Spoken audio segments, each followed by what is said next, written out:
This week on Fax Machine, we learn why a clean shave might save you beer money, how soda was conceived by impregnating water, and Noah gets ambitions to break a sausage-making world record. Welcome to Fax Machine.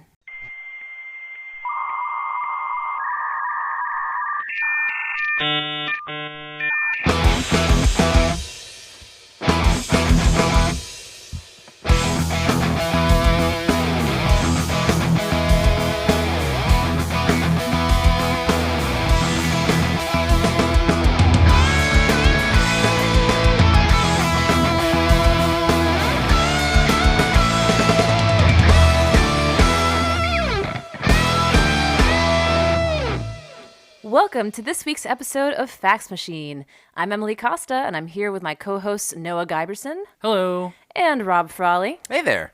And as you might have noticed, we're sounding exceptionally dulcet toned today, thanks to some swanky new audio equipment and an even swankier new producer who's running it. You know him as the composer of Fax Machine's badass face-melting intro theme. It's Anthony Antonelli. Hey! You can't see, but he's waving right now. What's that, Anthony? Speak up. I'm not ready to be a part of this. Sorry, you just got to ease your way in. Since this episode is coming to you on the heels of St. Paddy's Day, this week we're talking about Guinness. Now, for some of you, it's probably a lovely day for a Guinness, but for those of you who are still feeling a little green from the weekend's festivities, I implore you to grab some Pepto and stick it out with us. Between this week's exchange of fascinating facts and our signature pub-style trivia quiz, loosely inspired by the theme, of course, we've got some pretty awesome stuff brewing. So, without further ado, Rob, what have you got for us? This week I learned that the man who invented the nitro beer, which gives Guinness its signature flavor and texture, had never brewed a beer in his life and was actually a professional trained mathematician. Whoa. Interesting. Yeah. So a little career change at some point in his life. It's not too late for you guys. Noted. This is the interesting story of a man named Michael Ash. So Michael Ash was born in Calcutta, 1927. He moved back to the British Isles, where he then attended Trinity College, Cambridge, and was a top scholar. He went on to teach and stay in academia for a little while until 1948, when he was hired by Guinness for no particular reason, except that he was very smart. And Guinness knew they needed smart people to try to refine their brewing process and kind of increase efficiency in the factory. And so what they asked him to do initially is not what he's famous for, to the degree that he's famous at all. He actually was brought in because they wanted to try to increase the shelf life of beer. And so his first project, right out of his math program, was, hey, add a couple months to this beer. That was what he worked on for a little bit, but his true passion was trying to fix this problem about how Guinness used to be poured. So Guinness is, even today, a very complex beer to pour. And if you've had a Guinness, you've seen the artisan craftfulness that goes into making the perfect Guinness. It was much harder before the 1950s because what you needed to do, you actually needed two separate casks. And this is called the draft problem. That one cask was the high cask, or the beer that was made to go on top, and the rest of it was the low cask. And that was all the remaining beer that filled the glass. And they had different textures and weights, in fact, and they would sit atop each other in such a way that made the perfect creamy Guinness.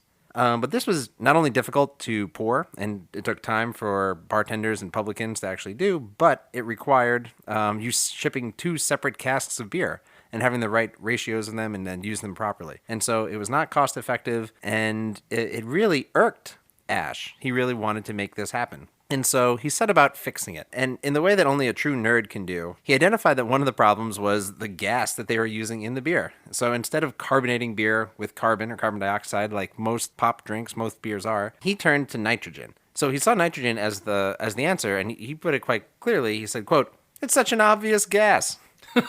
Like any idiot could see. But he liked it for it was inert. It was something that was in the atmosphere. It's 80% of what we breathe. And so he really believed, this is the perfect thing to put into our beer. It has the properties we want. It's going to make this beer behave in the cask the way that we want it to. The only problem was it would require a completely different type of keg. So once he had figured out the chemical issue of putting nitrogen into beer, then he had to figure out how to dispense that beer from a single cask. So he worked for a long time with Guinness cask makers. And Guinness was about 190 years old when he tried to completely change the way that they kegged and bottled and shipped their beer. So there was a lot of opposition, I bet. Yeah, you know how things are. Like it takes a little bit of evidence to show that something should be changed. So this was not widely received in the Guinness factory as a great idea. So people looked at him and his newfangled kegs and his crazy chemistry experiments, and they came up with a few different nicknames for his project. One of them they called Daft Guinness. But the other one... Like draft, but dumb. Yeah. But the other one that's really good is they called his keg the Ash Can. Okay, that's actually good. That's so good. That's quite good. I mean, I think he's definitely the protagonist of this story, but that was like a solid burn. Yeah. Whoever came up with that one, well done. Yeah. But so eventually he did work on this problem and managed to get a keg that could dispense beer in two different ways. So one that would pour what was traditionally the low cask beer into the body of the glass. And then you could switch the dispenser on the cask and pour out the high cask beer that would form the head. This is still essentially the same keg that we use today in bars to serve Guinness. And so it took them about 10 years to really get this process working and to show some prototypes to Guinness that they were satisfied with, and they liked the flavor, and they actually liked how efficient and cost-saving it was. And they finally launched the keg in 1959, but the last couple of years of this project, they really pushed him to be able to produce and mass-produce these kinds of kegs because 1959 was the 200th anniversary of Guinness. Right, okay. And so as part of their bicentennial, they were trying to rebrand this new delivery mechanism for the beer so that everyone could enjoy the perfect pour of Guinness much more easily. That always goes really well. If you recall New Coke. Oh, yeah. Like the exact same. Like we're all still drinking New Coke, right? But we are still all drinking New Guinness. Yeah, which is the amazing thing. Yeah. Yeah. And like like around. this could have gone horribly, horribly wrong.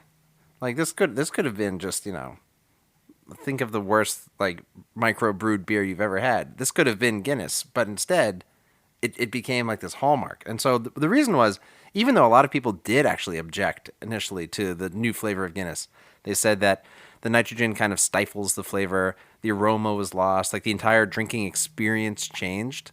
A lot of people liked it. A lot of people, especially to whom the beer was exported, really enjoyed it. And so overseas sales of Guinness really went up right after the 200th birthday.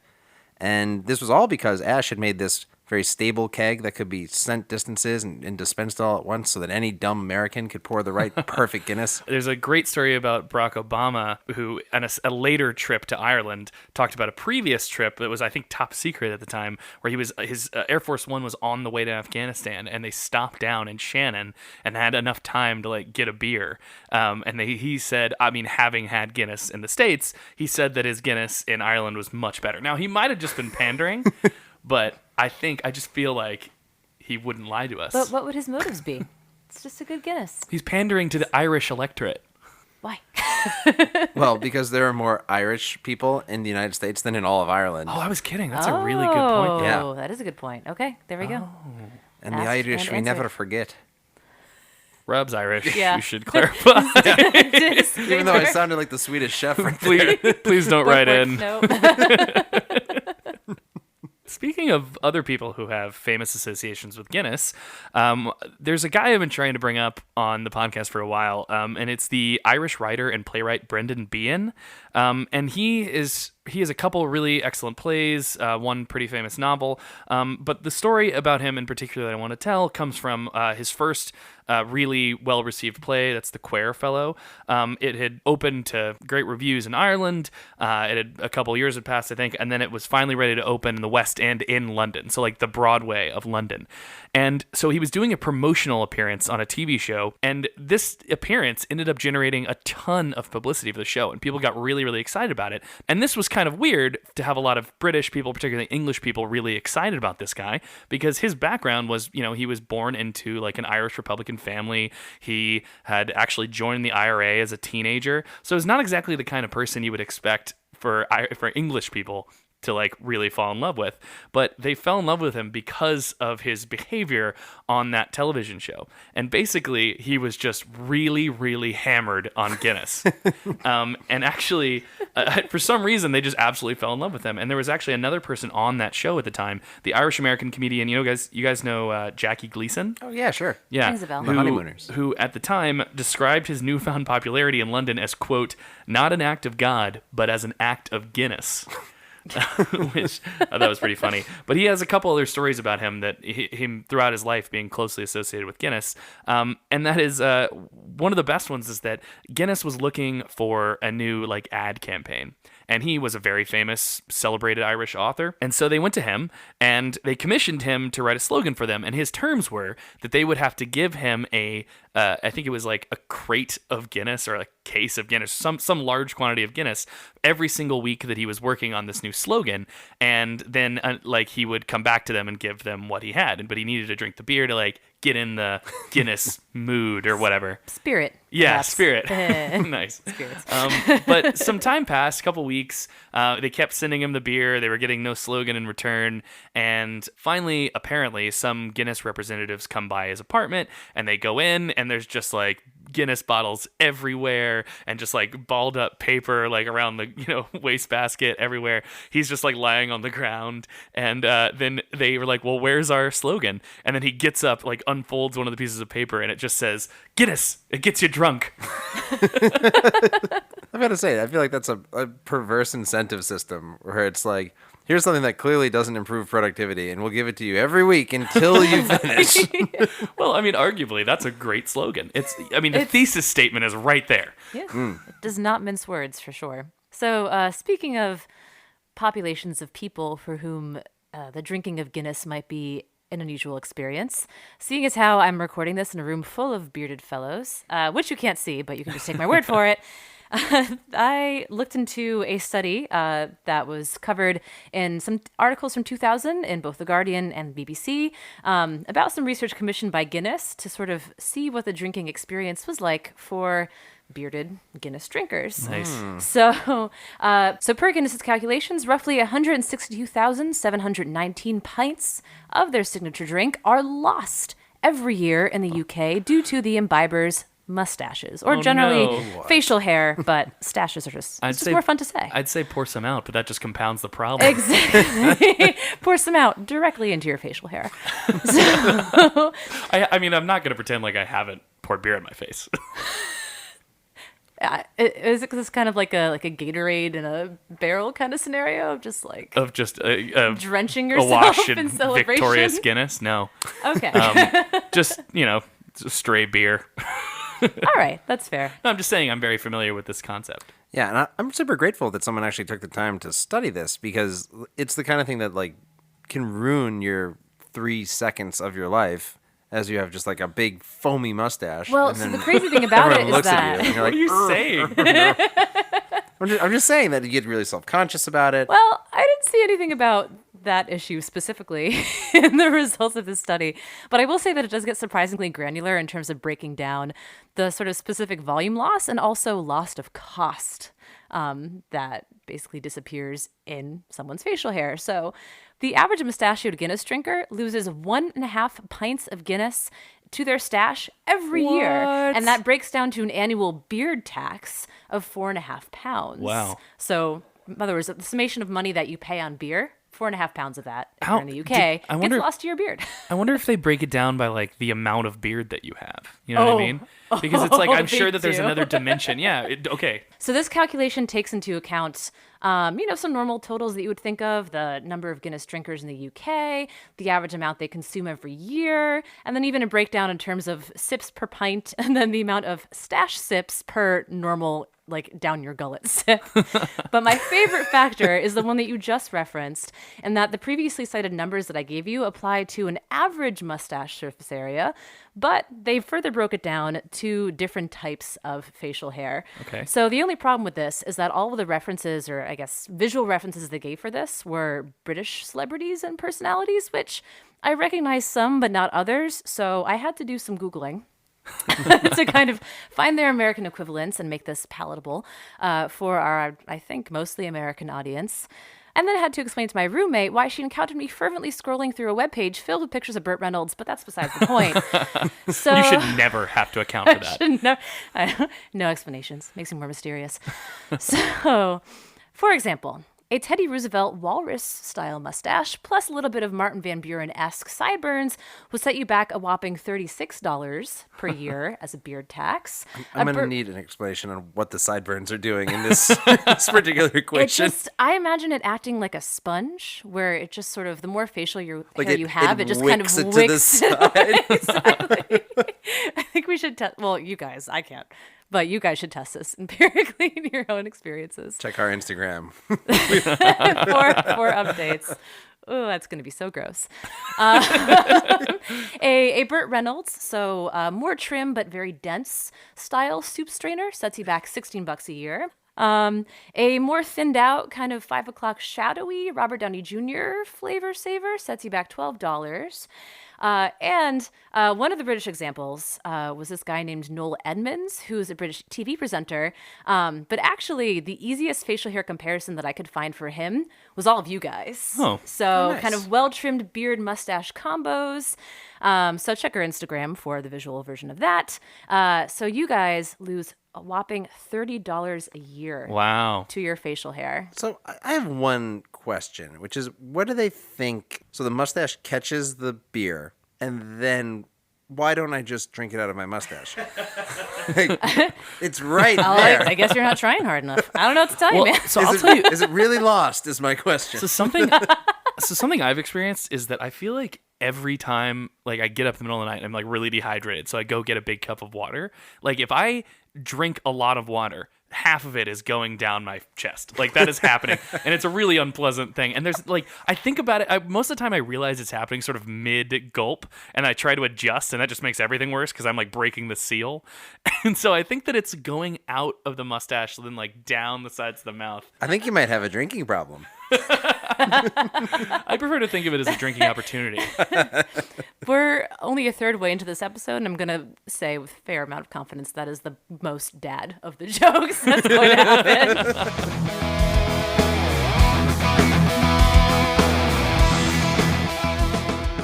This week I learned students' t-test, everyone's favorite statistical hypothesis test, was invented by a chemist working at Guinness in order to monitor the quality of their beer. So around the year 1900, what was then known as the Arthur Guinness and Son Brewery, which had actually in 1886 become the largest brewery in the world. So they were huge at this point. They started recruiting scientists, like you mentioned, Rob. Actually, before that, they were actively recruiting scientists to address questions like how to continue producing gigantic quantities of beer while also maintaining consistency in terms of quality, right? So William Seeley Gossett, freshly graduated from Oxford, all right, he's got degrees in chemistry, mathematics, he is hot shit, okay? He started working at this brewery. The idol of our fan club here. Yeah. So Gossett begins working at Guinness, and he realizes pretty quickly that meticulous statistical analysis of processes such as barley production and yeast fermentation could profoundly improve the quality control process. However, the existing statistical tests used to estimate averages traditionally had used sample sizes that were way too big to possibly be economical for Guinness. So Gossett, realizing this, attempts to adapt these tests for small sample sizes, and he found that doing so introduced a whole new source of uncertainty. That is, any variation that's attributable to like random or unknown information, which makes it nearly impossible to distinguish between actual genuine differences between, say, two batches of hops and differences due to this sort of random uncertainty. So Guinness sends Gossett to go study at University College London with the then eminent statistician Carl Pearson, who, the biologists in the room may recognize from of the correlation fame. Yes, of Pearson's correlation fame, coefficient. Pearson's coefficient. And with Pearson, he was able to adapt large sample-based statistical methods to one that could easily analyze and take in small sample sizes, an approach that became known as the t-test. But why do we learn about students' t-test instead of Gossett's t-test? The answer is that Gossett set out to improve Guinness's quality control, and by ensuring that could be done with a smaller sample size, he saved them a lot of money. So naturally, Guinness wanted to keep that information within the company, as control of this technique was a really huge competitive advantage over other breweries. Gossett, on the other hand, ever the scientist, believed that a mathematical breakthrough such as this must be published for the benefit of humanity. History is split on what happened next. Depending on who you ask, either they came to an agreement that Gossett could publish his findings under a pseudonym so that other breweries would be less likely to make the connection to brewing, Or Gossett went all Eper si muove Galileo style and published under the pseudonym Student so they wouldn't be able to trace it back to him. Whatever the real story is, Gossett continued to work at Guinness and to publish under the name Student until his death in 1935 and at the age of 61. Now, it's important that Guinness's lawyers understand that I am not suggesting that a lifetime of drinking loads of their stout gave him a heart attack, okay? Not at all. I'm just saying that if it were hypothetically the case, it wouldn't be a bad way to go. Full of delicious foamy Guinness at the end of a statistically significant life. Ooh, that's nice. That is a good feeling. So I looked into some other surprising ways that beer has contributed to scientific advancements. Awesome. One of them involves Joseph Priestley, the 18th century theologian and chemist who's now mostly remembered as the discoverer of oxygen, but also lesser known for this, developed one of the earliest methods of carbonation and is also the inventor of the soft drink. Oh. Wow. Yeah. So he actually was initially inspired to begin his lifetime study of gases after living next door to a brewery in Leeds. And he was specifically intrigued by the layer of fixed air, which is what carbon dioxide was called at the time. Oh my gosh. Yeah, that hovered above the bubbling vats of beer without mixing with the normal air above it. And he found out that by placing a bowl above these vats, carbon dioxide could be absorbed by the water in the bowl and to a tasty effect. And in his 1772 paper, Impregnating Water with Fixed Air, he laid out the earliest method of carbonation. This technique was later adapted to make carbonated mineral water and expanded to manufacturing and bottling scale by a name that might sound familiar, Johann Jacob Schwepp. And the company he founded around this beverage still exists today. Wow. And it's called Schweppes. Yeah. Yeah, there you go. Another story that I found involves someone who is much lesser known, but it's just too great a story not to share. So this involves the work of the 19th century naturalist and polymath Sir John Lubbock. So I guess he kind of is known, though not, I guess, remembered for this, but for coining the terms Paleolithic and Neolithic. Really? So we got that from him. Interesting. Good job, Sir Lubbock. But he was also a devout student of the biology, life cycle, and social behaviors of ants. So in his book, Ants, Bees, and Wasps, a record of observations on the habits of the social Hymenoptera, he describes a series of experiments that were designed to determine whether ants identify friends, or their colony mates, essentially, versus strangers, and whether or not they treat those friends or strangers differently depending on this level of familiarity. So the premise of these experiments is interesting, but also a little bit cruel. He would basically have a colony of ants and then drop either colony mates or strangers in among them. And they'd be sort of on this kind of controlled area where there was the main colony, and then there was also this artificial moat of water.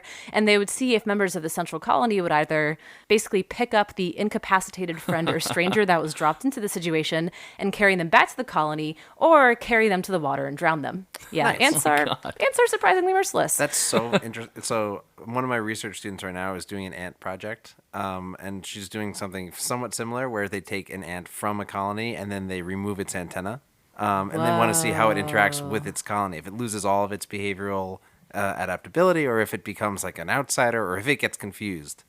But that means that this student of mine has been reading all this ridiculous things that ants do. There's a type of fungus called the cordyceps fungus, which is worth going into in much more detail. I really hope we have an episode where that's relevant to discuss. Without giving away anything about that fungus, what ants do when one is infected, if other ants detect that it's infected, most of them run away. One ant picks it up and carries it as far as it can until it dies. Wow. And basically just gets it out of there. Yeah. Huh. It's really, really fascinating. So ants. Speaking of another relationship between ants and fungus, is I think that people have now generally agreed in the biology field that the earliest example of farming is actually ants living sort of coexisting alongside fungus. That it's like not a pathological fungus that grows inside their hives, and they very clearly maintain it almost exactly like you would imagine like little tiny farmers would.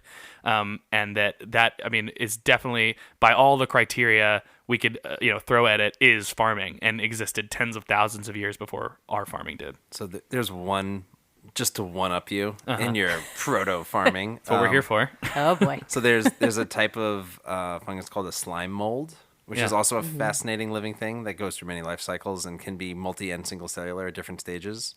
But the slime mold, incubates bacteria inside of it by making a sugar that is useless to it that bacteria will come and eat, and it'll grow the bacteria like on an agar plate inside of it. Wow. So that it can then eat the bacteria later. That's amazing. Oh, man. Okay, so the takeaway from this is that we need to do a fungus episode. I think that's what we just learned. Yeah. But back to the ants momentarily. So I mentioned that part of these experiments involved incapacitating some ants and then seeing what either happy happenstance or tragic happenstance befell them. And some of the methods that he used to incapacitate them included actually already kind of semi-drowning them, also treating them with chloroform. And he realized that in these cases, the ants appeared questionably dead, and that might confound their peers' responses. As a sort of middle ground to still incapacitate the ants while giving them the appearance not of being dead, but just in needing of a little assistance, he actually got them drunk off of beer. Nice. And this experiment worked pretty well. The results were that the sober colony ants recognized their wasted friends and carried them home to the colony. Oh, that's sweet. Right? Oh They're my just like gosh. us. That's so cute. They're just like us, Emily. But until you consider that they tossed the drunk strangers to the curb, and by the curb, I mean in the water to drown to death. So, Oh my God. on second thought, I They're think just like us.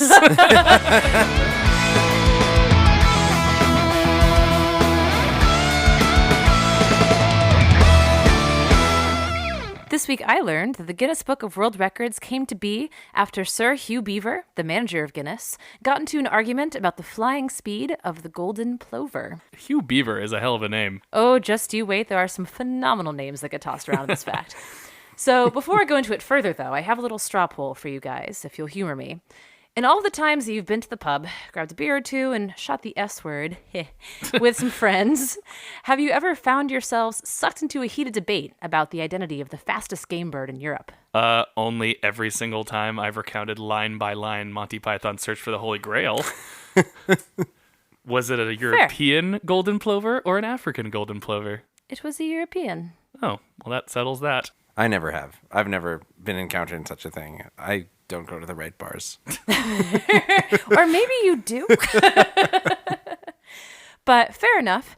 So the Guinness Book of World Records was created to address that exact concern, that trivial arguments were brewing discontent and inciting outbreaks of factual fisticuffs and thwarting the harmonious consumption of Guinness in pubs all over the world. Now, there's a great trivia name, factual fisticuffs. Oh, that's Oh, amazing. that's a great team name. Dibs.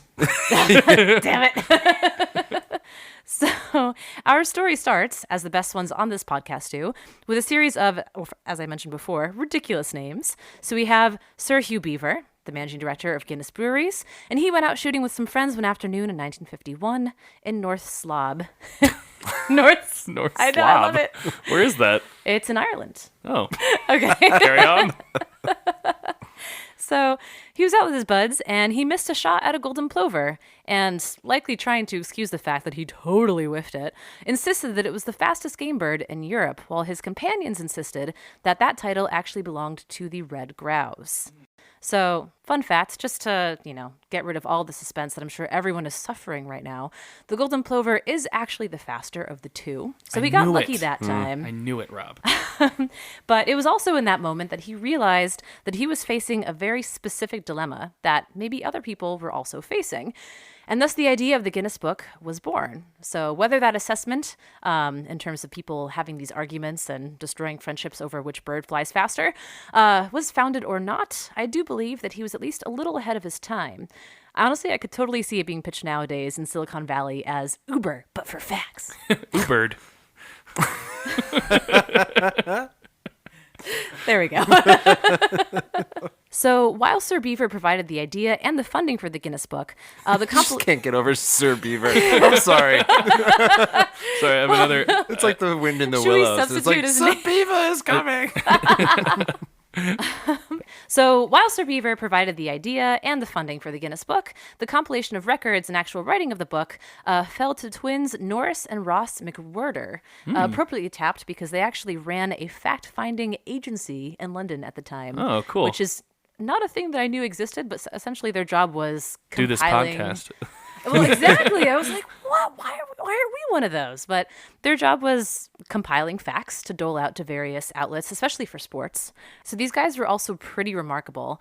They were both reported to have had encyclopedic and photographic memories, which they showed off on the television series Record Breakers, which involved them answering audience questions about literally any entry in the Guinness books to date, and they would give detailed, accurate answers just on the spot. So could Pretty they amazing. remember more words or more pictures? Because a picture's worth 1,000 words. If we were to quantify just how good their memory was, I guess that's how you do it. Fair enough. And upon the opening of Guinness Superlatives Incorporated, their offices on Fleet Street in 1954, the brothers set to work writing the first edition of the book. And they worked really late, or I dare say super late, on those superlatives. So dumb, but I can't help myself. And actually spent 13 and a half 90-hour weeks gathering all the facts and receiving submissions for new records and then contacting the appropriate sources and experts to verify whether those new records could actually be feasible and debunking them if they weren't. The first book itself was 200 pages long and had 4,000 records, which is actually still the number of records per book to this day. And just to give you a little bit of a taste of what the first set of records included, John R. Cobb, who was then the holder of the world land speed record at 403 miles per hour in his custom-designed Napier Railton race car. Wow. It's actually pretty fast when you think about it, especially for then. What time? 1954. Okay. Yeah, I don't know. I was impressed. Manningford Faith Jan Graceful, the cow with the highest lifetime milk yield. What? Yeah, why not? And Oh, cow. what did you hear? I thought count. Like, like, One beautiful milk yield. oh my God. Don't stop. 1 gallon, 2 gallon. I sincerely thought that whole long name was some like German count. And then it you was said just- milk It yield. was just a very distinguished cow. She earned all those titles, you know. Yeah. Another entry that I thought was kind of entertaining was the Smith's Arms, which was at the time the smallest pub in Britain and measured 10 feet wide and 4 feet high. It's since closed, but I was kind of Googling it anyways, and it had an interesting legend associated with it, which was that it got its liquor license because one day King Charles II swung by the town and was like, hey, someone give me a beer. And they're like, we don't have a license for that. And he was like, well, now you do. Kinged. Nice. So Norris and Ross served as the main writers and editors of the Guinness Book for most of their lives, with Norris staying on the staff for the most part as a writer and then later as a consultant for a little over 50 years, which is pretty impressive. Wow. And that first edition of the book, which was released in 1955, was also a top seller in Britain, and its launch in the US a year later was really successful as well. And since then, it's gone over to sell over 100 million copies in 100 different countries and in 37 languages, making it, satisfyingly, the Guinness World Record holder for best-selling copyrighted book in history. Wow. So the book has its own record. So, since our main fact is about sort of just Guinness, beer in general, I thought I would point out a couple sort of liquid consumption records. One is that the official fastest time to drink a bottle of ketchup was 17.53 seconds and was achieved by Andre Ortolf from Germany, and I was in Augsburg in 2017. Then the fastest time to drink half a liter of water was 1.75 seconds. Wow. Achieved in 2014. Well, you say wow. Half a liter. Half a liter. Okay. But the official Guinness Book of World Records fastest time to drink 1 liter of beer is 1.3 seconds. What? That's less God. than the world record for half as much water. And that's, I assume, unassisted, like without like a funnel. Yeah, it was just a liter in a jug. God. The beer record was set in 1977 in Carlisle, Pennsylvania, and that actually was what it says here, a 56% improvement over the previous world record set several years earlier by Peter Dowdswell of England. That was 2.3 seconds for 1 liter. So the record holder for half a liter of water is not even close to that. I mean, propagating by volume, like, that's nothing. We should get on that. Ooh, the water I'll half leave that liter to is you. wide I just open. feel like the water half liter record is just begging to be broken. So I had a roommate back in college who would come home every night after drinking and then take a regular Poland Spring bottle of water, and he would grab the top and the bottom of the bottle and then twist it in opposite directions, and he could drink it in a second. Wow.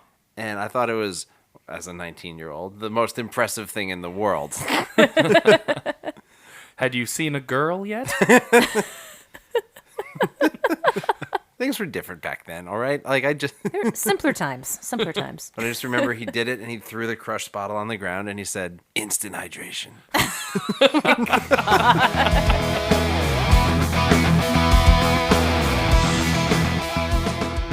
All right, guys, we've arrived at the quiz, the proverbial pot of gold at the end of our trivia rainbow. Ooh, Now, you guys might have noticed that while I talked about the origin of the Guinness World Records in my fact, I didn't divulge any anecdotes about the records themselves. That's because I'm going to ask you about an assortment of some standout Guinness World Records and record attempts in this week's quiz. Oh, boy. okay. All right, so get your lucky charms. You're going to need them. Okay. I feel about that. We're going to scrap that line. I don't have any milk. Call the count.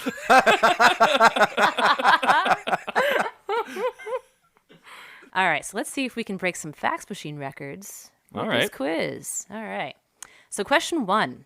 The world record for the most of these, which were invented accidentally by a chemist at 3M, stuck to a human face in 1 minute, is 58. What are these? I think it's Post-it notes. Oh, Post-it notes, yeah. Yeah, although That's it. they were actually invented by Romy and Michelle. I just want to point that out. If anybody. Yeah, okay. What? Is there an age divide that just became apparent? Yeah, Okay. sorry. You should be sorry.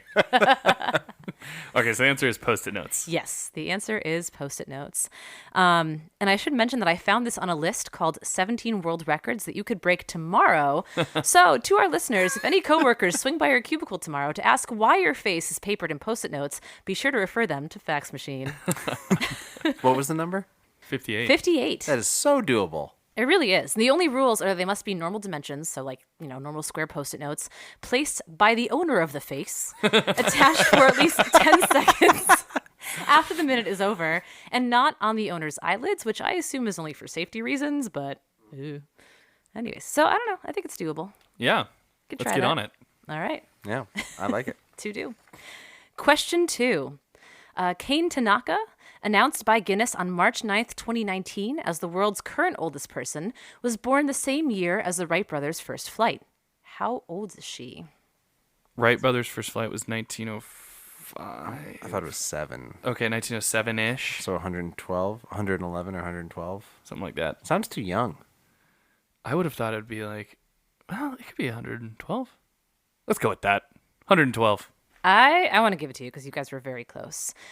So she's 116. Okay. The flight was your year December was- 17th, 1903, but I mean, Okay, No, so we're we both overshot wrong. slightly, Yeah. but we, had That's the right fine. decades. 1903. I feel okay wow. with that. yeah. The oldest person to have ever lived was Jean-Louise Calment, who was born in 1875 and died in 1997 at a whopping 122 years old. Wow. Crazy. I think that she was the one who was like obsessed with like olive oil, and I think she was obsessed with olive oil and like claimed that she like rubbed it all over her body, and that's what was like responsible for her longevity. And I think this is the person where the quote is, she said, "I only have one crease on my entire body, and I'm sitting on it." That is baller. I'm pretty sure that was her. I know a lot more about her than I thought. Yeah. Yes. Now that I'm talking about It's it. just all getting pulled out of the air. All right, so question 3. Who was recently awarded the Guinness World Record for longest career as a live-action Marvel superhero? There are 2 correct answers. So the question is the actor or the character? The actors. Okay. But it, they're go ahead. Yeah. assuming it's a pair, it would be Sir Patrick Stewart and Ian McClellan. Then neither of them are dead. Almost. You got half of it right. Oh, really? Yeah. Are they? Okay. Is it? Are, No, neither of them are dead. No, they're. Oh my God. They go out in the city all the time. oh my god! Same reaction. Give- I was like, Give me a heart don't attack. do that to me, So this one's not about dying. please. Right. Oh my god, that was the last question. Okay, thank God. Okay, so this question is just about they were the longest, Superheroes. Yes. longest superhero. Just like It's Elastigirl. Real talk. yeah, Elastic. So you say Patrick Stewart is one of them? So then Hugh Jackman? Yes. Oh, yeah. Nice. Okay. Yeah. Because they were both in Logan. Exactly. So it was Wolverine and Professor X, Hugh Jackman and Patrick Stewart, respectively. In the X-Men films, of course. They've both performed these roles for over 16 years, starting with X-Men in 2000 and most recently in Logan in 2017. Wow. And actually, I was reading an article about this. Hugh Jackman has a history of attempting to win Guinness World Records. As a kid, he and his brother attempted to break the records for most coins snatched off one's elbow and longest badminton game. Question 4. In 2004, the NYC restaurant Serendipity 3 released their most expensive dessert, and now the record holder for the world's most expensive dessert, the Golden Opulence Sundae. How much does it cost? I'll accept within a $50 window. I think it's $1,000 milkshake Okay. or $1,000 sundae. I will defer to you. Yeah, because I can't imagine it's a $10,000 sundae. So I think it's $1,000. That's correct. Yeah. Yes. $1,000? $1,000. Yeah, it's Dead on? $1,000. Damn. Yep. You have to order it 24 hours in advance. So I should say two things quickly. One is that Serendipity 3 is like 6 blocks from here. And 2, for the listeners that don't know this, I won a bet last year where I get free milkshakes for a year. Oh, no. And I Oh, yeah. was really intent on getting this. This is great. Actually, so like Rob and I went to IHOP after trivia one night, just like at 2 a.m. And Rob orders 2 milkshakes and then is just taking pictures of them. And we're like, Rob, why are you doing this? And he was like, well, I want a bet where I get free milkshakes. And if I document the milkshake and send it to someone, they just send me the amount that the milkshake cost. And he was like, I'm really pushing the boundaries here by sending 2. And then I think she did actually send you double milkshake. This is a great bet. It's a binding bet. She had no idea how much I liked milkshakes when we made this bet. Well, I'm sure you liked them after. Well, you the won best bet. part, the best part of this bet is that what were the stakes of the bet? Oh, so if I won, I got free milkshakes for a year. And if she won, she got the sweatshirt that I'm wearing right now. It's the stupidest bet. I mean, it's a really nice sweatshirt, Rob. Yeah, it is my But- favorite sweatshirt, hands down. I value it at the cost of a year's worth of milkshakes. But I mean, would she? That's the question. No, not at Yeah, all. yeah, that's not an even deal. What was the bet on? It was on fantasy football. Okay. Yeah, like a So it was random. worth it. Totally worth it. All right, so that's how Intriguing. Rob knows a lot about ice cream. He's been scoping out the $1,000 sundae. Yeah, so watch out. Question 5. A few weeks ago in Mesa, Arizona, hundreds of people attempted to break the world record for largest yoga class featuring what even-toed ungulate? Llama or goats? Even to Because there's goat yoga. Wait, really? Yeah, that's like a big thing. Is it goat yoga? Yeah, you got Yeah. it. I wasn't sure if you Wow. guys had heard of it. Goat yoga is cool. I mean, feel- I've never done it, but feel like- I like watching I wanna videos do it. I of love goats goats. I feel really like- doing anything. If I've ever heard of it, I thought it was goat yogurt. Which is also a thing. Sounds very There's legit. goat milk. I guess there's goat yogurt. So I saw this in an article whose title starts with "Ba-mastay." Damn. The record involved 351 human participants and 84 goat participants. And the yoga instructor, Sarah Williams, has actually had prior experience in this arena, having broken the Guinness World Record for the fastest time to climb over a human tunnel by a goat in tunnel by a- 2017. So much in that. Yeah. So they'll find out in May if they broke this record as well. Oh, you know what's great is that if they get the record, then they're also the greatest of all time. Next question. All right. Question 6. Despite this having over 3 billion combinations but only one solution, in quotes, the record for solving one is somehow 3.73 seconds. What is this? Rubik's Cube. Yes. Very nice. So the speed cuber Nathaniel Berg of Sweden is the proud owner of this record as of the 2015 Danish Open Championships. And in case you guys are interested in setting a Rubik's Cube related record, which if anyone would be interested, it's probably you guys. I gotta warn you. You say that, but in a way that makes me think you're not complimenting us. Leave it up to interpretation. I gotta warn you though that the playing field is pretty crowded. There are world record holders for the following Rubik's Cube associated feats: most Rubik's Cubes solved in a bicycle, It's 1,010. Most Rubik's Cubes solved underwater while holding your breath. Yeah, the underwater 5. one I've seen videos of. It's really cool. That's yeah. nuts.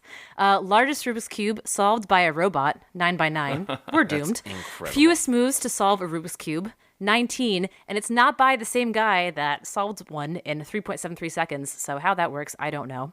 And the fastest time to solve a Rubik's Cube while juggling, which is 22.25 seconds. And it wasn't I don't know if it's that record, but I know that this kid set some record by, I think he solved 3 Rubik's Cubes while he was juggling them. And so like every time it comes down into his hand, he like turns one and he's like watching it. And the most incredible, like heart-stopping moment was at some point while he's juggling all 3 of these, 2 of them hit each other in midair.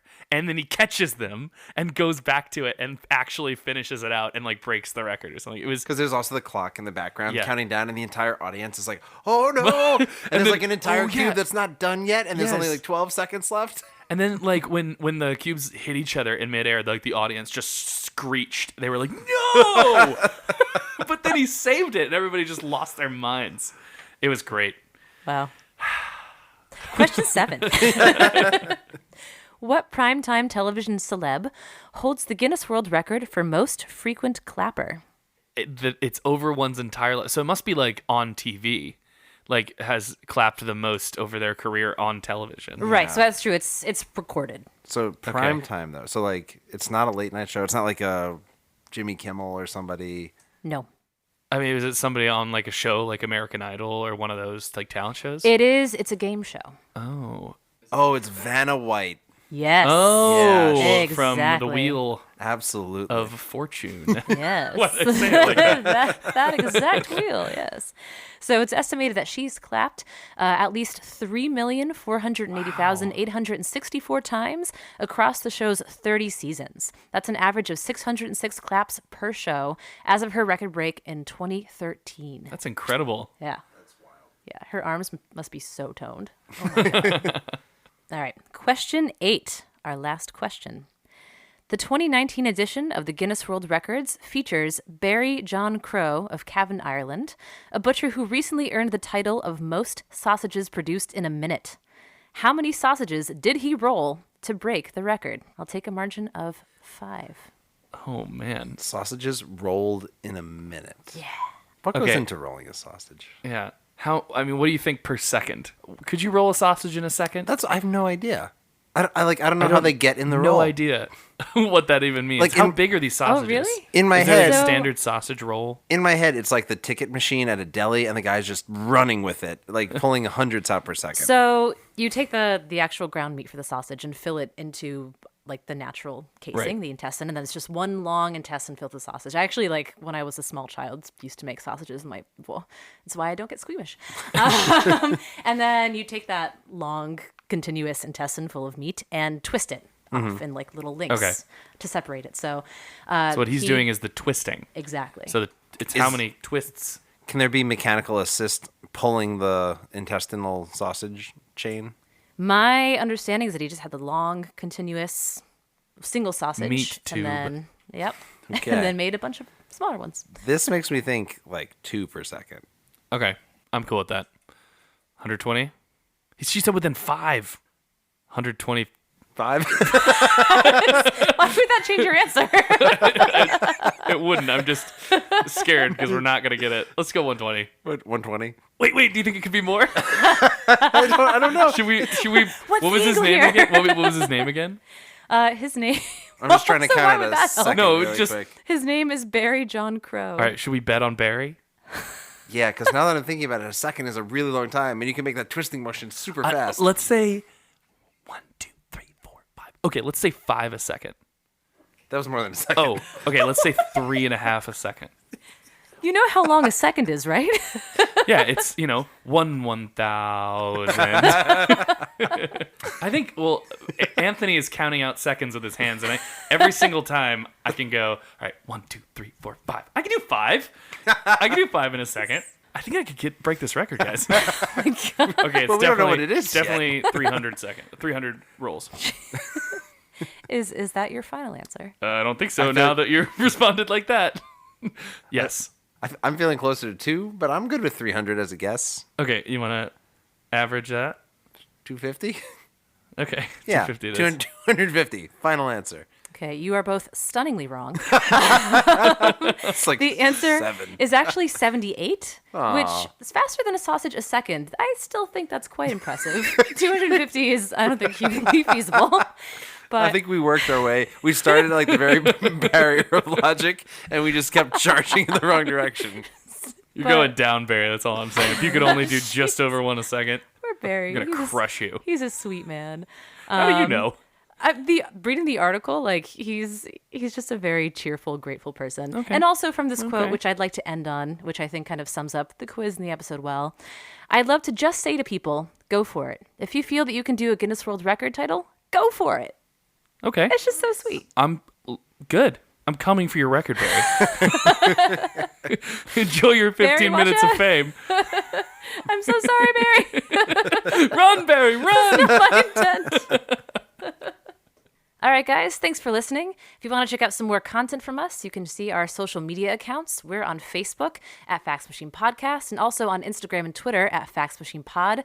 And you can find me on Instagram and Twitter at @_mcosta, Rob, At Whiteboard Rob. and Noah, At Arcs and Sciences. and producer Anthony at The Cosmic ACA. Fax Machine is hosted and written by me, Emily Costa, Rob Frawley, and Noah Giberson. It's produced by Anthony Antonelli, and our logo was designed by Mike Zola.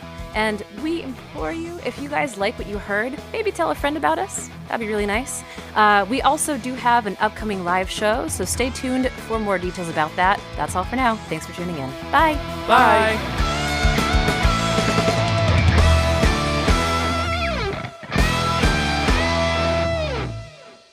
For the average mustachio's Guinness drinker, The mustachioed Guinness drinker? for Is that what it was? Yeah. There. So the average mustachioed Guinness drinker, one more time.